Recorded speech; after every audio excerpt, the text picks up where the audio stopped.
Sabi ko sa'yo, mag-iingat ka lagi sa mga kilos mo. Apo. Tingnan mo tuloy nangyari sa'yo.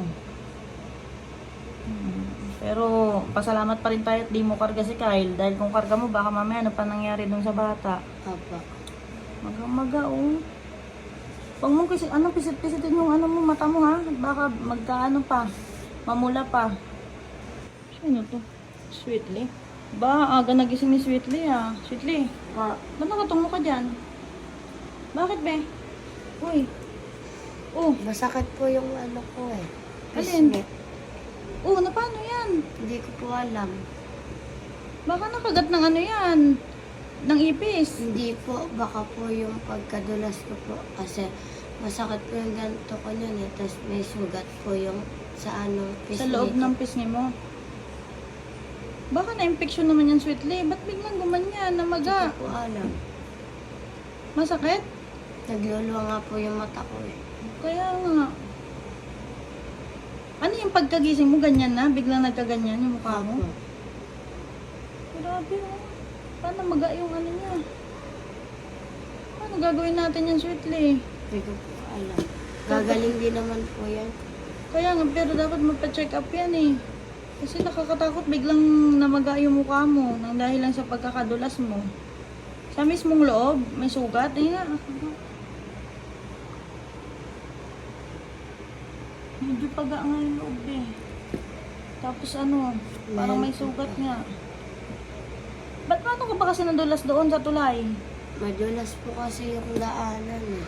O kasi yung pinuntahan namin dati, di ba doon, ano, parang maliit lang yung daanan. Opo. Tapos, anong gamit mong tsinelas no, nung nadulas ka? Nung ano ko po, yung abayanas Yung ko po. goma na itim? Opo. Madulas talaga yun. Buti na lang talaga hindi mo kasama si Kyle nung nadulas ka. Buti hindi mo Hawak hawak. po ng kaibigan ko. Pinahawak ko po. Tingnan mo, nag-ano yung mata mo. Ba't hindi mo agad na ano yan kagabi? Kagabi hindi pa masyadong magayan. Ano, umalis po kasi kami kagabi kaya hindi ko na ano eh, nakita to eh, yung ano ni Sweetly, yung muka. Ngayon ko lang nakita pagkagising ko. Oh. Grabe. Ano na, ano mo, mahapde o ano, nakirot, Nakirot ano? lang po. Yung pati yung mata mo, paano Pagka ka yan? pinapunasan. Huwag mong galawin ng galawin at baka lalong mapano. O paano ka niyan bukas? Papasok pa rin po. O, ayan mo, sabihin ko na lang kay ma'am mo, i-message ko sa GC. Pero kailangan mo pa-check up kasi muna yan, be. Baka mamaya mapaano ka eh. Kailangan makainom ka ng gamot para hindi yan lumala. Apo. Kasi sabi ko sa'yo, mag-iingat ka lagi sa mga kilos mo. Apo. Tingnan mo tuloy nangyari sa'yo. Pero pasalamat pa rin tayo at di mo karga si Kyle. Dahil kung karga mo, baka mamaya ano pa nangyari dun sa bata. Apo. Maga-maga oh. Huwag mong pisit-pisitin yung ano mo, mata mo ha. Baka magkaano pa, mamula pa. Kung ngayon mag-asikaso ka na, maligo ka na muna para ma-press-kuhan yung ano mo, mukha mo. Apo. Tapos mamaya, Sweetly, gawin mo kaya maglagay ka muna ng ano sa bimpo, yellow. Idikit mo sa ganyan mo. Apo. Ayan, ano po kayang pwedeng gawin dito kay Sweetly para ano, gumaling tong mukha niya. Yan, sa pagkakadulas po niya yan. Ngayon lang biglang pumaga. Dahil may ano daw siya sa loob ng ano. Siguro nung nadulas ka, tumama yan. Nadali yung ngipin mo.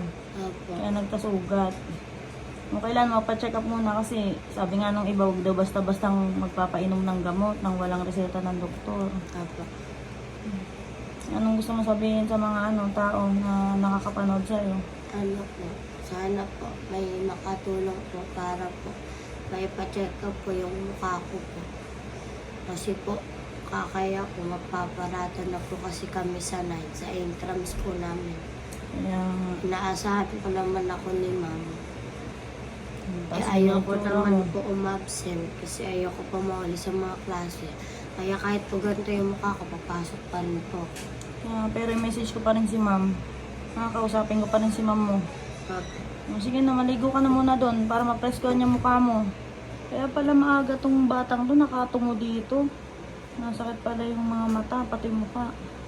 Ayan po mga kababayan, update kay Sweetly. And God bless po, God bless.